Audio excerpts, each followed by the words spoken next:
गृहमंत्री अमित शहा यांनी संविधान निर्माते भारतरत्न डॉक्टर बाबासाहेब आंबेडकर यांच्याविषयी संसदेत अपमानजनक शब्द वापरून बाबासाहेबांचा केलेला अपमान हा संविधान प्रेमी जनतेच्या जिव्हारी लागला असून अमित शहा यांना ताबडतोब गृहमंत्री पदावरून हटवण्यात यावे, या आशयाचे निवेदन भारतीय बौद्ध महासभा नांदेड उत्तरच्या वतीने देशाचे महामहिम राष्ट्रपती यांच्या नावे नांदेडच्या जिल्हाधिकाऱ्यांच्या मार्फत देण्यात आले। यावेळी भारतीय बौद्ध महासभा नांदेड उत्तरचे सरचिटणीस रवी किरण जोंधळे, कोषाध्यक्ष साना भालेराव, केंद्रीय शिक्षक युवराज मोरे, समता सैनिक दलाचे जवान यांच्यासह बौद्ध महासभेचे पदाधिकारी मोठ्या संख्येने उपस्थित होते।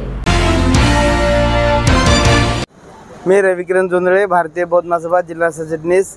आज जे अपमानास्पद घटना घडलेली आहे गृहमंत्र्याकडून, ती अतिशय निंदनीय आहे आणि मला असं सांगायचं आहे की हे जाणून बुजून जे हे कटकारस्थान हे करत आहेत आणि सगळ्यात जास्त अल्पसंख्याकांना त्यांनी त्रास देण्याचा प्रयत्न हे लोक करत आहेत।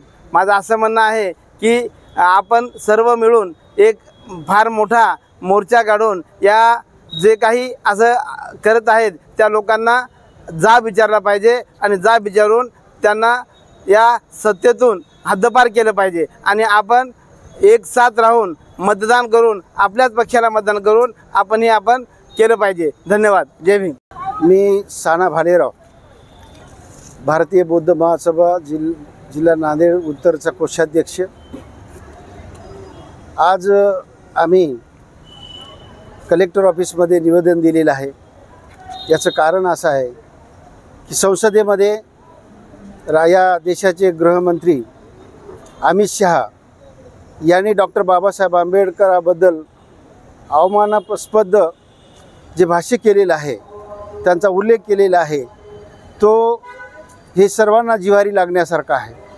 त्यांनी जे आंबेडकर असं 6 वेळा जे म्हणलेलं आहे आणि आंबेडकरांचं नाव घेण्यापेक्षा जर तुम्ही ईश्वराचं नाव घेतलं तर तुम्हाला स्वर्ग मिळेल, अशा प्रकारची भावना त्या ठिकाणी त्यांनी व्यक्त केली। म्हणजेच डॉक्टर बाबासाहेब आंबेडकरांना त्यांनी कमी लेखण्याचं काम अमित शहा यांनी केलेलं आहे। म्हणून त्यांचा निषेध म्हणून आम्ही या ठिकाणी निवेदन दिलेलं आहे।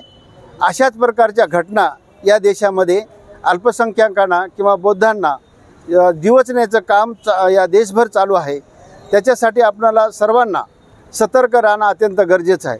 परभणीची घटना घडली, त्याच्यानंतर अमित शहाने संसदेमध्ये बाबासाहेब आंबेडकरांचा अपमान केला। हे जे द्वेषात्मक राजकारण आपल्याबद्दल चाललेलं आहे त्याचा निषेध करण्यासाठी आम्ही भारतीय बौद्ध महासभेचे सर्व पदाधिकारी या ठिकाणी जमलेले आहोत। अमित शहा यांचा राजीनामा घेतल्याशिवाय आपली जनता गपचूप बसणार नाही। नांदेडमध्ये भारतीय बौद्ध महासभा आणि वंचित बहुजन आघाडीच्या वतीनं मोर्चा काढण्याची तयारी चालू आहे आणि अमित शहाचा जोपर्यंत राजीनामा येत नाही तोपर्यंत अशाच प्रकारचं हे असे मोर्चे निघतील, निषेध होतील। आणि म्हणून या ठिकाणी आम्ही त्या निमित्ताने सुरुवातीला एक निवेदन दिलेलं आहे।